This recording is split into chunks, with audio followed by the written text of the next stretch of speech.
can't even pretend it was flipping sick. It was also how awesome was it?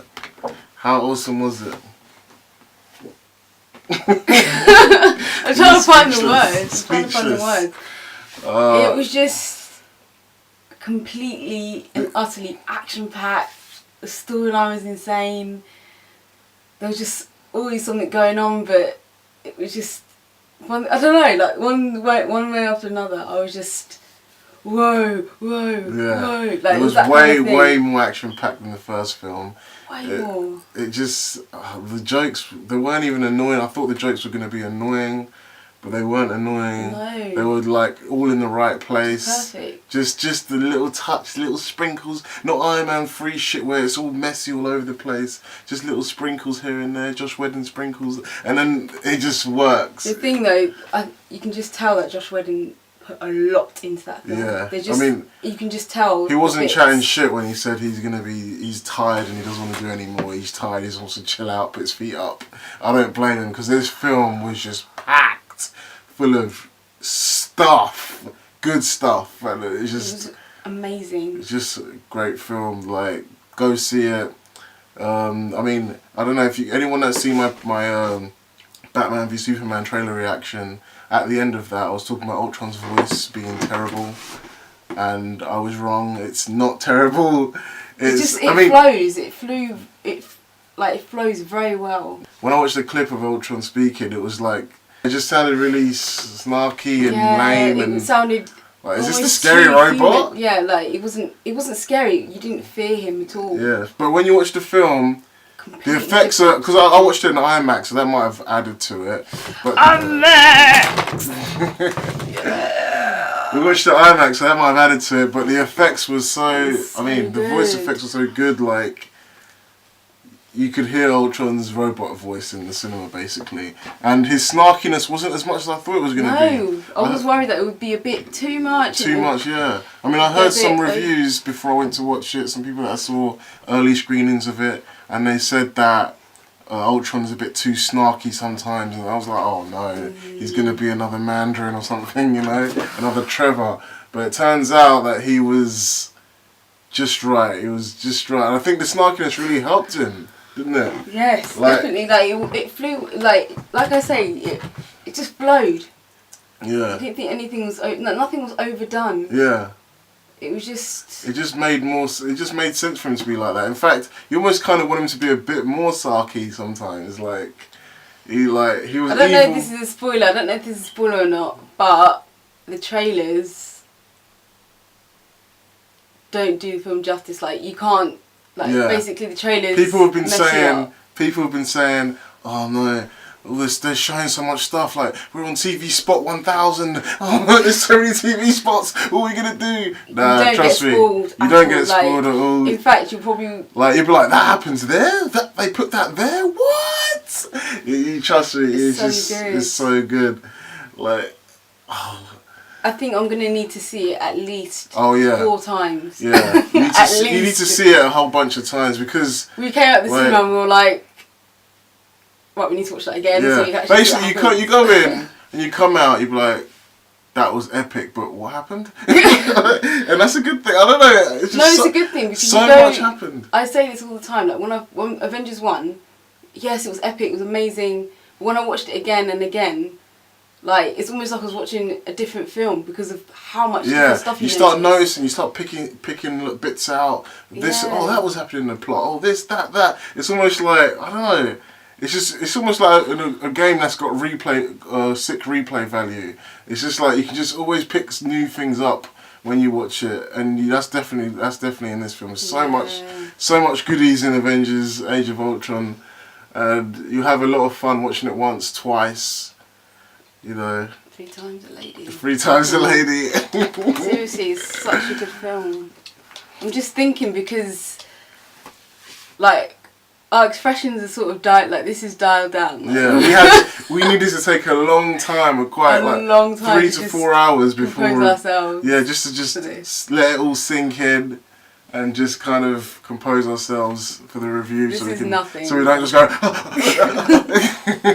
Because it leaves you breathless. Like I came out, you know, I don't know about anyone else, but I came out and I was just so taken back by how much went into that film. Yeah. So much went into it. Ridiculous. So much thought. You can just tell that thought work. The film was 1 minute shorter than the original Avengers films, from what I've heard. But you don't feel it. It almost feels like it's longer somehow, even though it's a minute shorter. It almost feels like it's longer. And then the characters are all saying things to each other.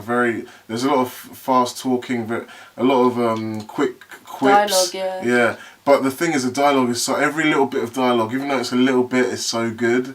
Like that's the good thing about Joss Whedon. Like in this kind of films with a big ensemble cast and loads of action, it's hard to get dialogue in that makes sense and the audience can get and believe. You can't really use too much of it, but what they do use, you believe it and it's good, and you just get right into it. Definitely. Like the dialogue is great. I've heard criticisms from a lot of reviewers. One of the main criticisms from a lot of big reviewers so far is that it's a lot darker than the first film, and that it's not as Avengers fun, light-hearted. I don't know what exactly they want, because of what the film I watched, Avengers Age of Ultron, there was a whole bunch of fun and lightness there while the fighting was going on at the same time. Yeah. Like, I know that sounds like it could be annoying that they were saying like, a whole bunch of quips and annoying snarks here and there while they're in the middle of death. Yeah. But it wasn't really like that. It was just, I don't know, it was just, the fun was there. The fun was definitely. there. Like, but there was also jokes, darkness. Like, the darkness was amazing. The way my point of view, the darkness was on point. Yeah. Like, it wasn't... It wasn't Man of Steel dark. Yeah, basically. But it was just enough. Yeah. And, you know, as the film as the whole sort of series, what would you call it, the whole sort of...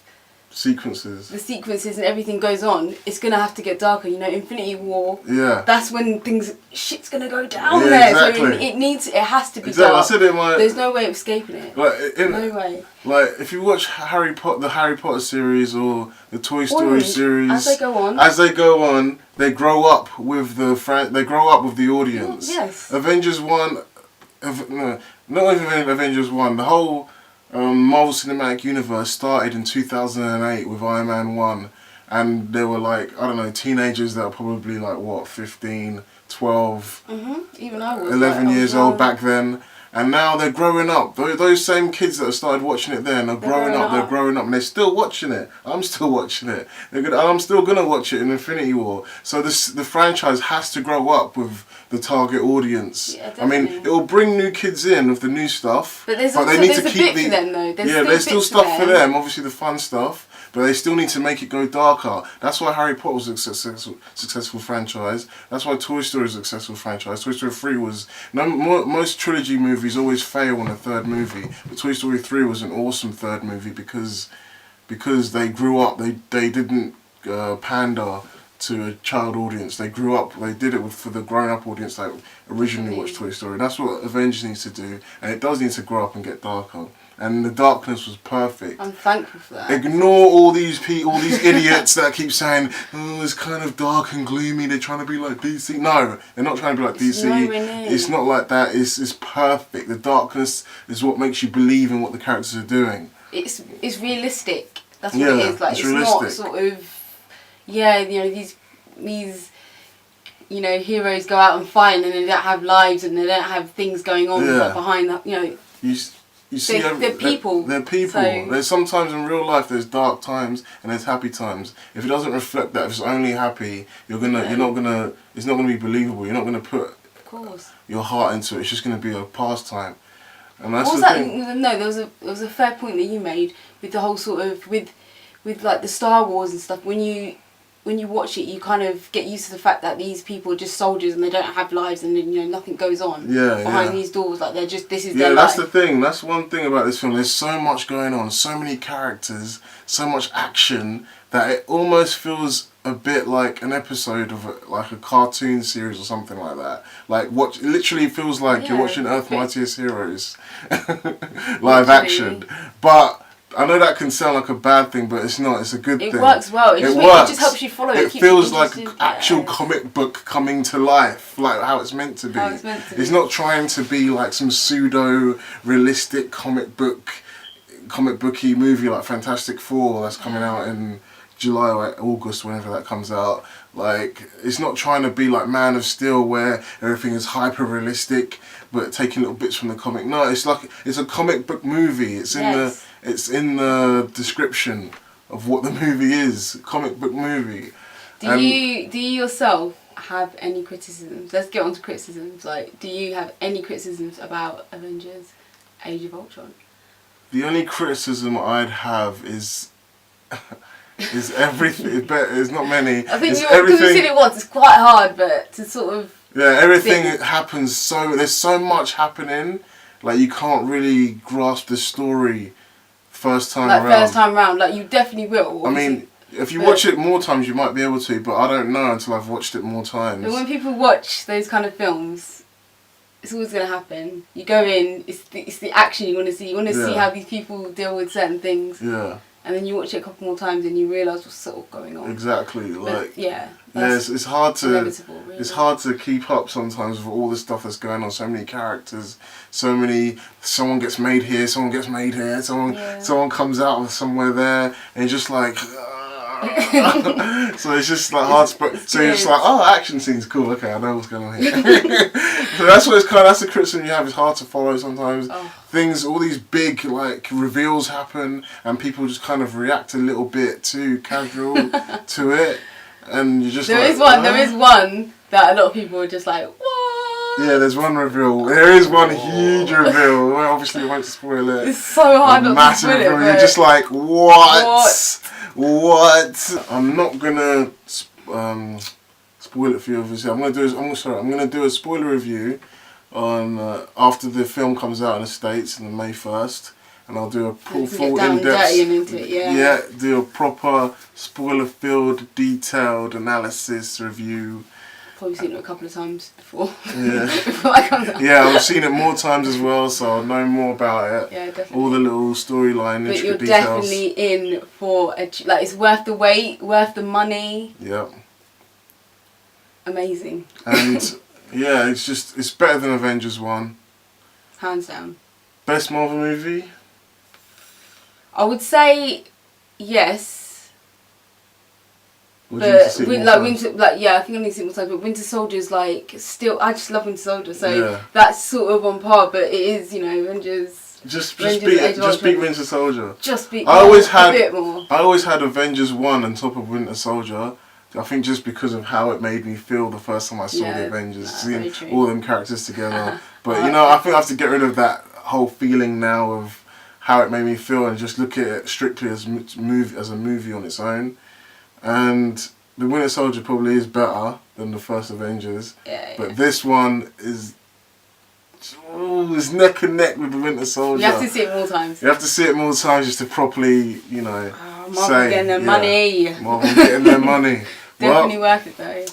That's my review. That's my quick review. Sort of quick. Very quick. That's my first impressions of Avengers Age of Ultron. My full spoiler review will be coming around May 1st after it's come out in the States.